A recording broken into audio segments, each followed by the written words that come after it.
Hello, my Aloha tribe, and welcome to the Aloha Perspective, where you get a little bit of something and a whole lot of everything. Happy Friday. It is Friday.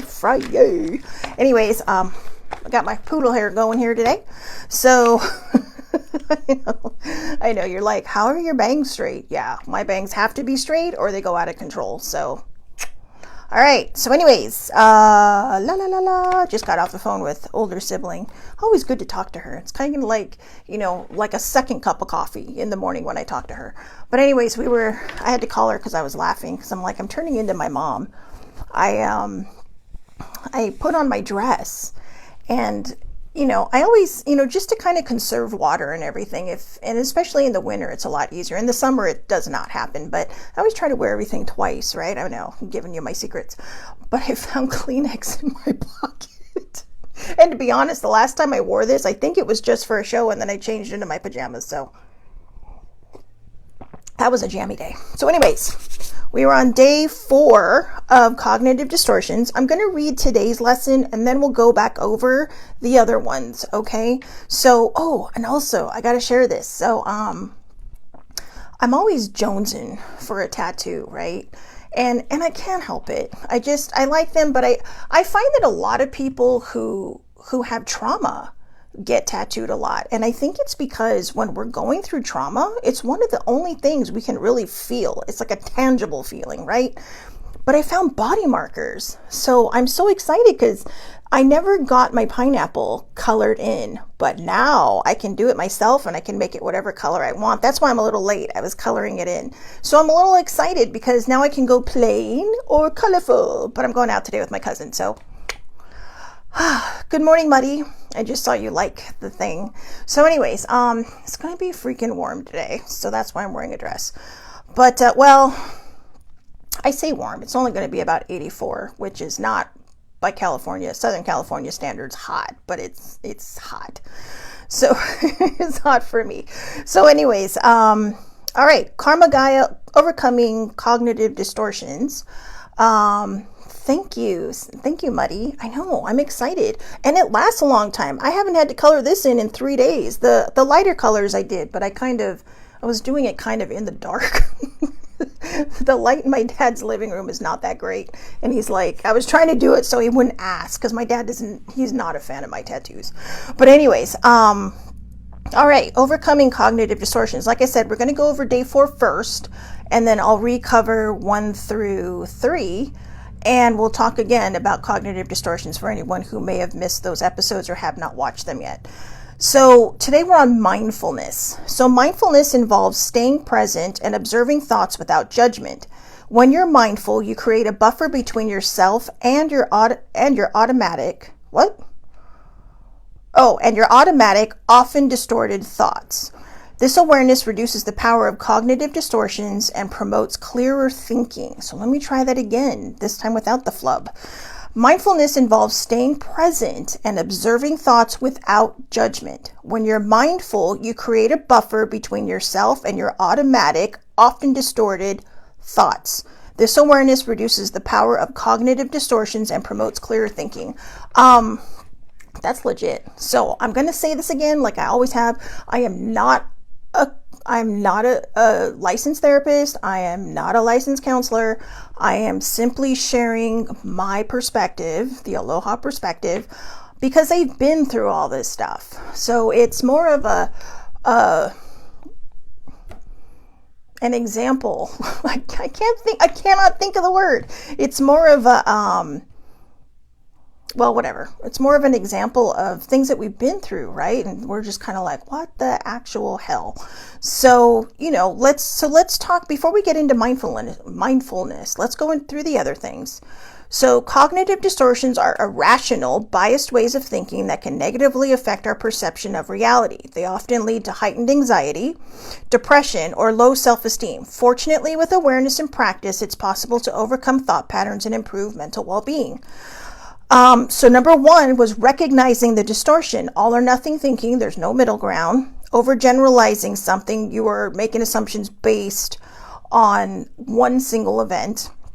Catastrophizing, always expecting the worst, and mental filtering, focusing on the negative only. Number one is the biggest part, okay? And then after that, that's the recognizing it, right? And then the last three lessons have been about, challenging those negative thoughts. Are you focusing on the worst case scenario? Do you have evidence to support that this is actually going to be a thing?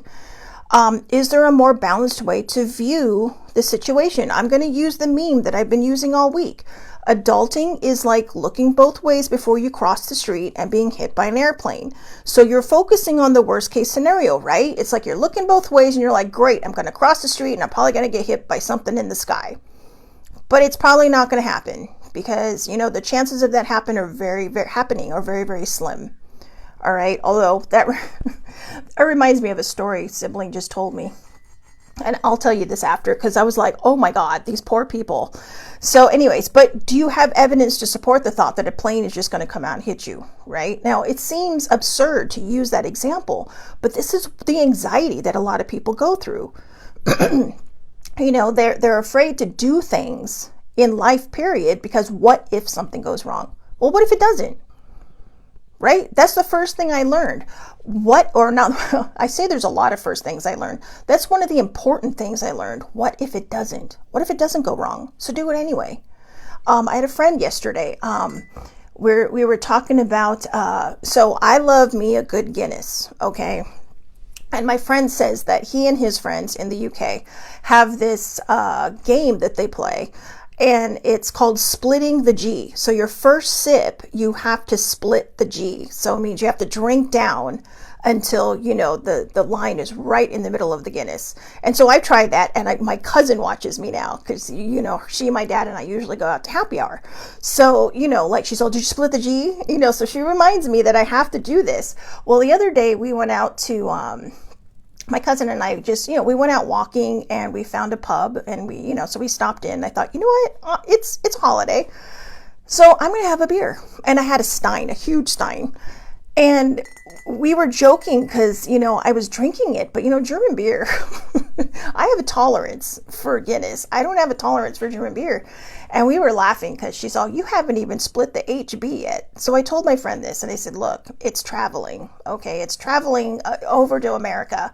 And he says, you know what? Next time, split the HB because he's all, you only live once. Well, I truly believe you only die once. So live your best life. But I understand what he's saying. We just have different ways of saying it, right? But he was right. And it's like, so how much time do we spend worrying about what will probably never happen?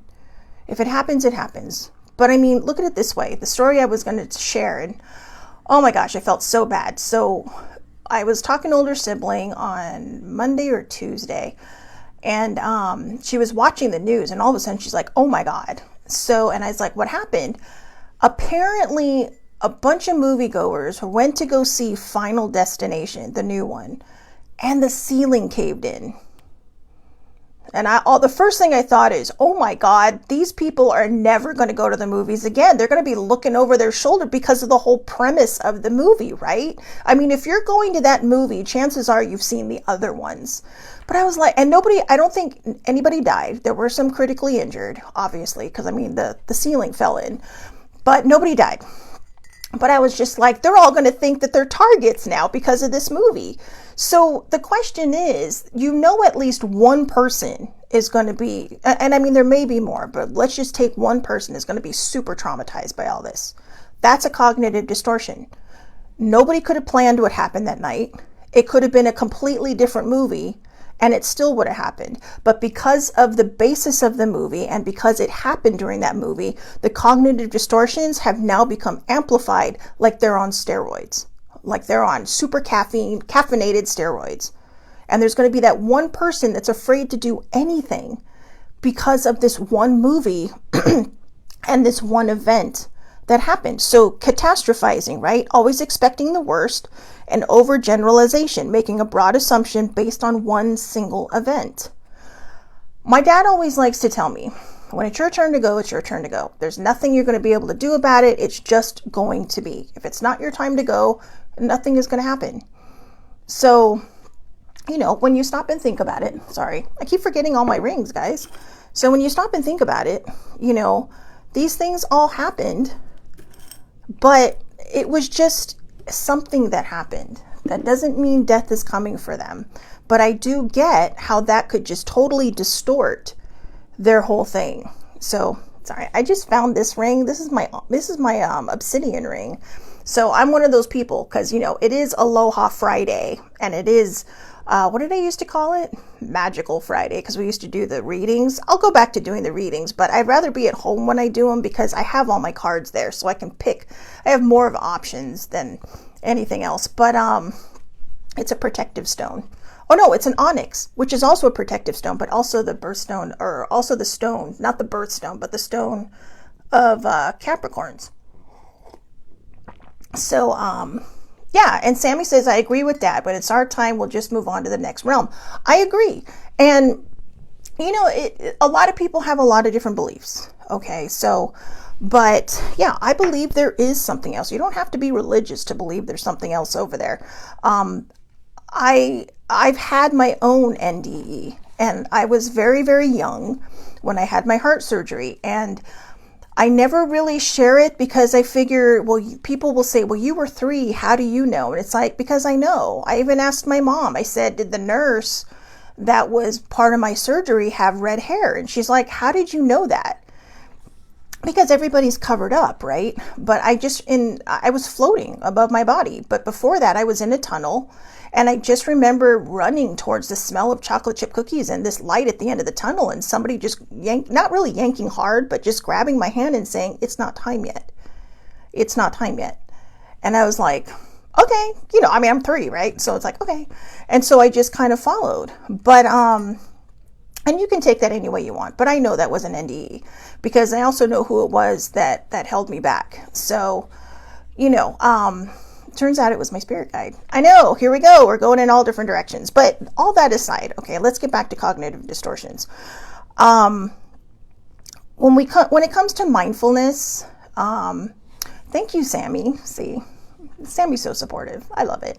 But yeah, you know, and that's exactly it. And my mom's like, you know, so then when all these people started coming out with their NDE stories, my mom said, well, why didn't you ever say anything? And I'm like, would you have believed me? Would you have believed me?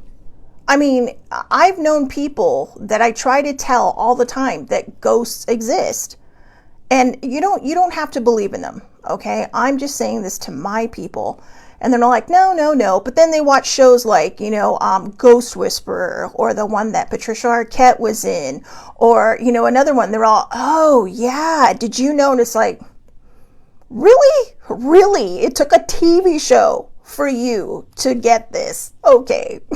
I've been trying to tell you this my whole life. I am a descendant of seers, you know, Hawaiian ones. So, you know, my cousin said that we are 7th generation psychic. So, you know, go with that. But it does run in my family. And we had a at one Thanksgiving, 3 of us were like, wait, you can do that too? And I mean, we had no idea, because all of us were afraid to talk about it. So if you have a gift, even if people don't believe you, keep nurturing it, all right? Because again, that could also be a cognitive distortion. I don't want to talk to people about it because they're just going to make fun of me. You have to build a strong backbone, because some people are just going to be like, I don't believe in that. That's all hooey. And it's like, that's okay. You don't have to believe in it. It's my experience. And that's how I've learned to deal with it. So anyways, I'm sorry, I'm all over the page today. But again, mindfulness. Mindfulness involves staying present and observing thoughts without judgment. We just talked a lot about that, didn't we? When you're mindful, you create a buffer between yourself and your automatic, often distorted thoughts. This awareness reduces the power of cognitive distortions and promotes clear thinking. Now, you know, I can sit here and say death will not be coming for these people that were in the movie theater, but who knows? I mean, 2 days from now, it might have been one of those people's time to go. It just happened to be, to me, it happened to be a coincidence. I mean, everything does happen for a reason. And, you know, I don't know what the reason for that was, but I think too, that a lot of times we put so much into this cognitive distortion that, you know, we can create these things to happen. For instance, Sissy Joe, may she rest in love, loved these movies. I did not like them just because my mind goes, I do get a lot of cognitive distortion, so they are not movies I like. I think I stopped it. I've never seen number 1. I've never seen any of the other ones. I've only seen number 2. And that's because I thought the guy was cute. But, and because she made me watch it. But there was, she would start putting these movies on, and Final Destination 3 was a roller coaster. Now, her and I loved roller coasters. We would go every time that train would leave the station, FD3, that's what she would yell. And I'm just sitting there like, oh my God. But here's the thing. She was afraid, and you could tell by the way she was yelling it, but she decided not to be afraid by facing that fear and yelling it out to everybody else. I mean, she would throw her arms up and go, FD3, you know, like it was like some kind of battle cry, like, I'm coming for you, roller coaster, and you better not screw me over. So that was a cognitive distortion. So I'm sitting here overgeneralizing everything like, oh my God, we're going to fly off the tracks. And she's sitting here going, nope, I got you. I am going to conquer this. She ran at her fear. And that's what facing cognitive distortions is all about. It's about running at our fear. If if you're in that theater when the ceiling collapses during that movie, running at your fear is going to another movie. You might be a little nervous. You might want to sit near the exit. You're not, you're just, you're prepared, right? But because of that, you are still facing that fear. And as you go to more and more and more, you start to realize, oh, hey, you know what? I'm going to be okay. I'm going to be okay. We never know when our time is. So we need to make the best of that time. And, I'm proud of Sissy Joe. There was a lot of things I know she wanted to do, but she didn't let her cancer stop her. She just kept going and going and going. And, like I said, she passed away the day before she was supposed to start a clinical trial, which is still a super bummer. But she didn't quit. She almost did. And, we talked her into going to this trial, but I think she knew she was near the end. But, she faced her life head on. She wasn't sure what was going to happen, and she fought it for almost 8 solid years, and she traveled. She traveled to follow our favorite hockey team. She was able to be a part of a documentary where she got to meet a hockey legend, Bobby Hull, and that is older sibling's favorite player, all-time favorite player. So, she took her with her so she could meet him. And, there was a lot that, she did. So that was, she could have had a cognitive distortion where, what's the point?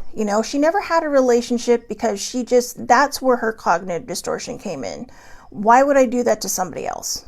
Well, you don't know. A super healthy person could get into a relationship, be in love, have the best whatever years of their lives, and then poof.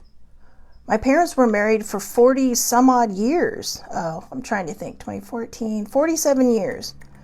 My parents were married for 47 years, and they celebrated 47 while my mom was battling cancer. But the year before, they were making plans for 50. So, you just never know what's going to happen. Yeah, like Sammy says, it ain't over till it's over. And guys, I think I'm pretty passionate about this because that's me.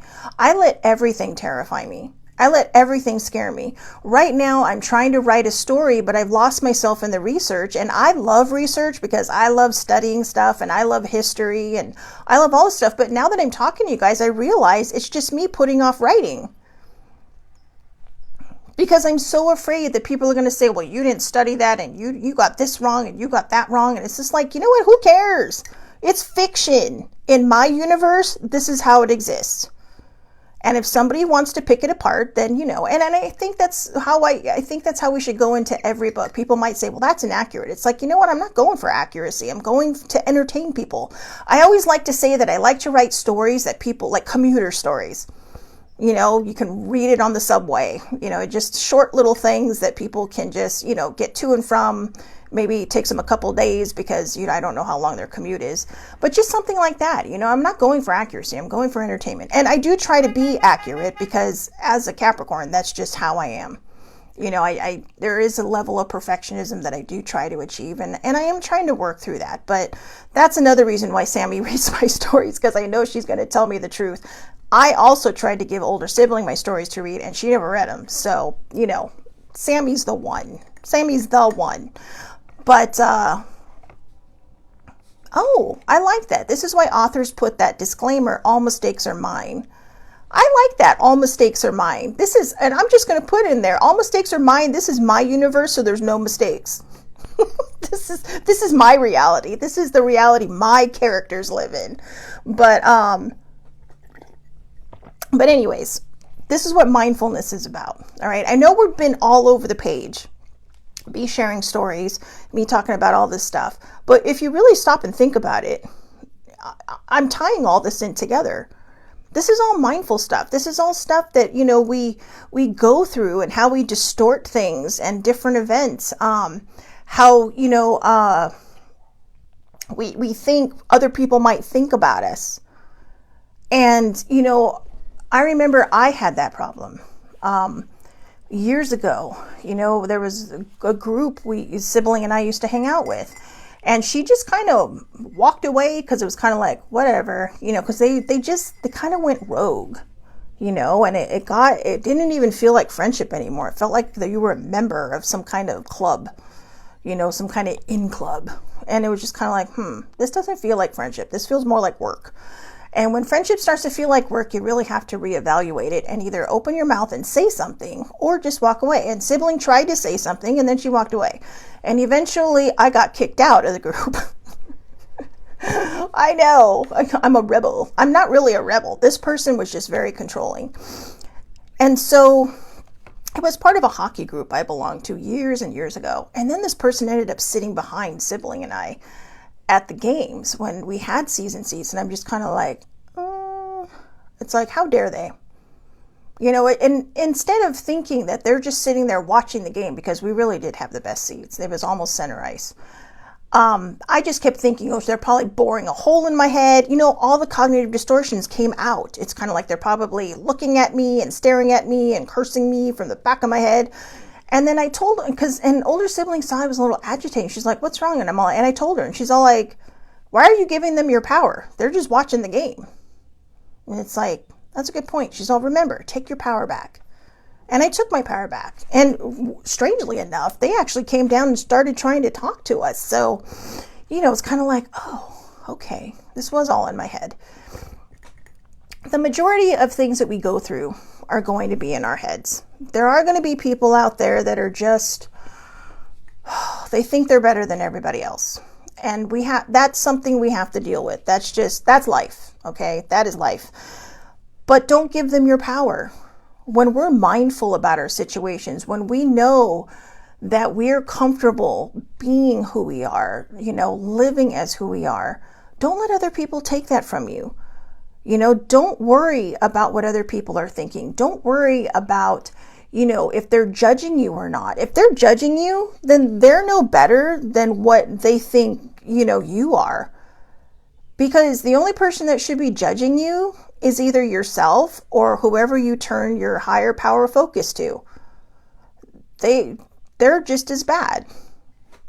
And I truly believe that's how I believe now. It's like, I can be judgy, I admit, but not to someone's face. Like Dad and I were watching the baseball game the other day and I'm like, wow, what are they thinking? And my dad saw, well, maybe they like it. And I thought, you know what? He's right. Because you know what? I do things like this. And I don't know where it came from, but it was kind of like, that's an interesting choice, but then here I am, the same girl that wears a spring dress with Doc Martens. So, I was like, and my dad's all, don't judge. This is a guy who can judge too, we're human, right? We're going to judge people. It's normal. I don't do it to anyone's face, but I'm sitting there being an armchair judgy person, and that's not the person I want to be. Instead of saying, wow, that's an interesting choice, just saying, you know what? I commend that person for making that choice. Good for them. Just living by their own standards and loving who they are. and doing whatever the hell they please. That's the mindfulness part. The cognitive distortion is that person wearing that outfit and going, I wonder if someone's judging me for it. You know, and I'll tell you, that time I did wear that spring dress with, it was a white, pretty spring dress, sleeveless with, it had pockets. It had pockets. This dress has pockets. And, you know, and I just thought, well, I'm going to put on some purple tights to match my, you know, the purple, they were purple, black, and blue leaves all over. And it kind of just, you know, was white on the top and it melded in. And older siblings like, you're going to wear those? And I'm like, yeah. And she's all, really? And I said, look, we're going to be doing a lot of walking today and I'm not going to be uncomfortable. My Doc Martens, they're the ones I've super broken in. I love them. In fact, I miss them too because I didn't bring any with me down here. I know Sammy's all, I used to always wear Docs with skirts and dresses. I love it. And it's not really trying to be a fashion statement. It's more of a comfort statement that turns into a fashion statement. But when we got to the theater, these different people are saying, you know what? You're so brave. And I'm like, why? And they're all, I love your outfit. I would never have the courage to wear the Doc Martens with the outfit. And they're all, but I love it. And I'm like, you know what? My sister said the same thing to me. And I said, you know what I told her? And they're all, what? And I said, screw you. This is what I'm comfortable with and I'm happy. And Laura was standing right there. Older sibling was standing right next to me. And they're all, and I said, you know what? Just do what brings you joy. Just do what makes you happy. And what I didn't realize, and that I'm realizing now, all these years, almost 10 years later, is that, you know what? Maybe I helped that person overcome their own cognitive distortion. Who cares what people think? Okay? One of the best things sibling has ever taught me, what other people think of you is none of your business. And that includes siblings and parents. And best friends. So yeah, you know what? I didn't care what she thought that day. It's like, girl, I'm going for comfort and I like it. I think it looks adorable. So, and I was right. So anyways, but yeah, the cognitive distortions comes in all shapes and sizes. It can be super huge from a theater ceiling falling in on you during, you know, a Final Destination movie, or it could be you wearing, you know, a pair of Doc Martens with a dress and wondering what other people are going to think about you. I didn't care that day. I was comfortable. I was happy. I love those Doc Martens. They're my favorite. My purple ones are my favorite because I have them broken in just perfectly. And they're the ones I wear to Comic-Con. Yeah, I just love them. In fact, today, my cousin and I are going out and I'm deciding if I want to wear slippers, which are flip-flops. To all the mainlanders in Hawaii, they're slippers. Or tennis shoes. My tennis shoes would actually match, but I'm like, do I really want to wear tennis shoes on my dress? And I thought, you know what? Am I going for comfort? Am I going for vanity? I hurt my ankle the other day, so I think comfort is probably what I need to do. So, you know what? Who cares? Who cares? I don't care. As long as I'm comfortable, I could give two shits what other people think. Now, that's not always the case. All right. Sometimes I do care too much. But, you know, I thought I saw T on here. So, T, if you're still watching, there were 3 people watching, but somebody disappeared. So, T, if you're still on here, good morning. Happy Friday. Happy Friday. So, yeah, let's read this one more time. Mindfulness involves staying present and observing thoughts without judgment. When you're mindful, you create a buffer between yourself and your automatic, often distorted thoughts. This awareness reduces the power of cognitive distortions and promotes clearer thinking.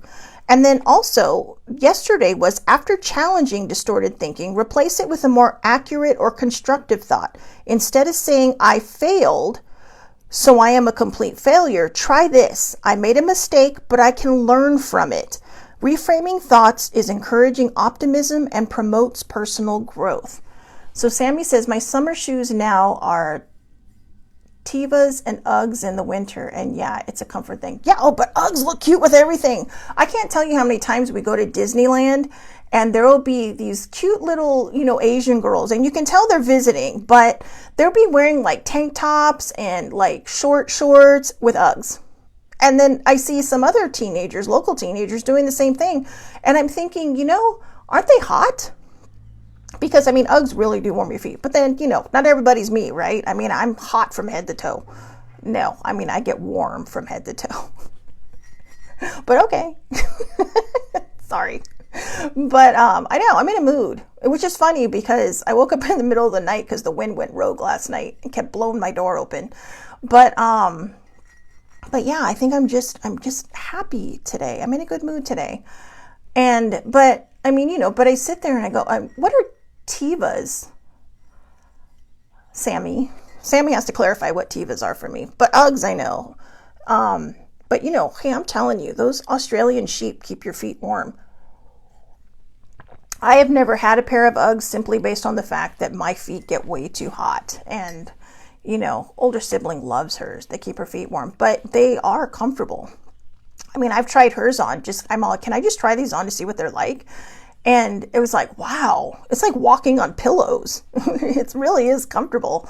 But yeah, there you go again, right? I mean, these girls could walk out of the house going, oh my God, people are going to be like looking at me, and they might not wear it and they might be uncomfortable for the whole day. But instead they're like, I don't care. I don't care what people think about me. I mean, for the most part, even though I was a bit judgy the other night, I admit I was not in the greatest mood the other night. So I think that's when I get judgy.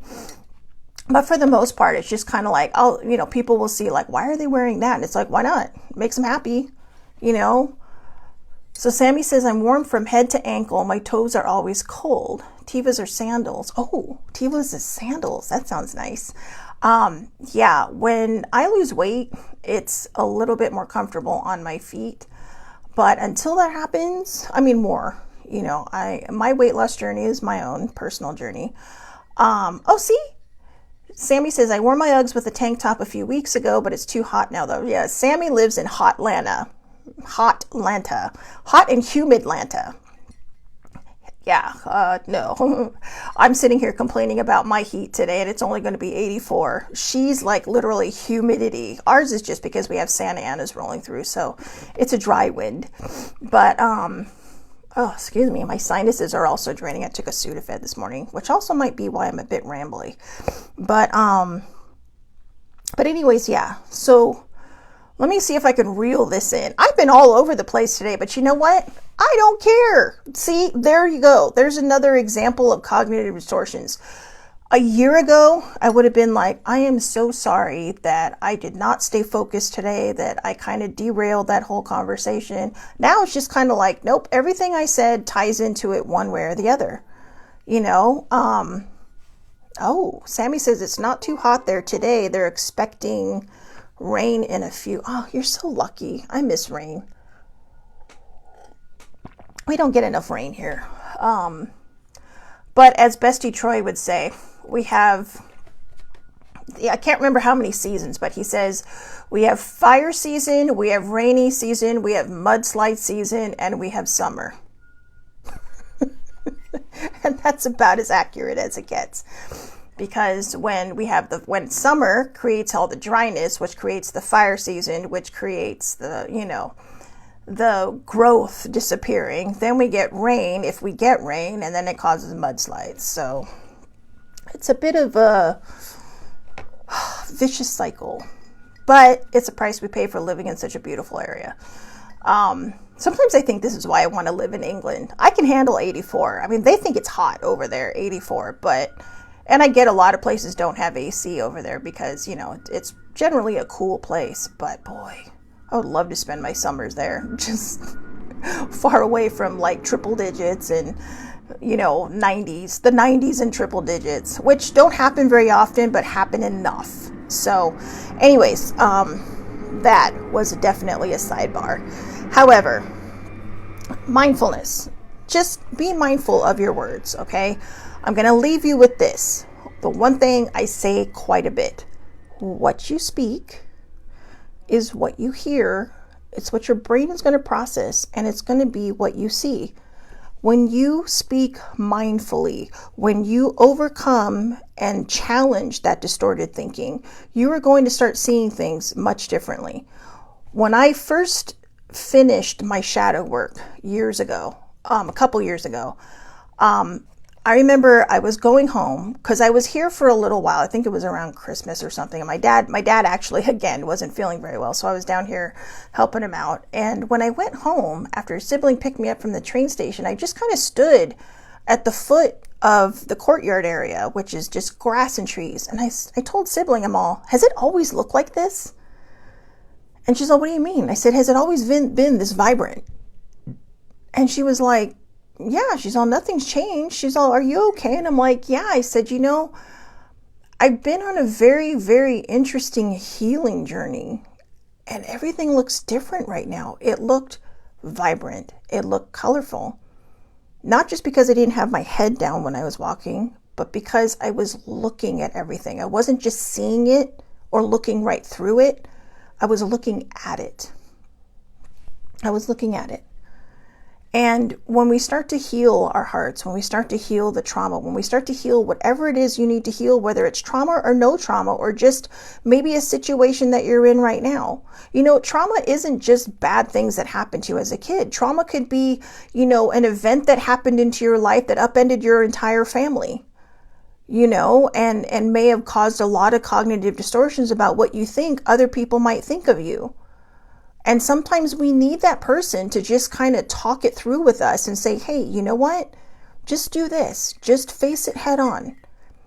I had an issue that came up and I chose to face it head on, and it worked in my favor. And I mean, the other day when I called in to reschedule a meeting, I was like, oh my God, seriously?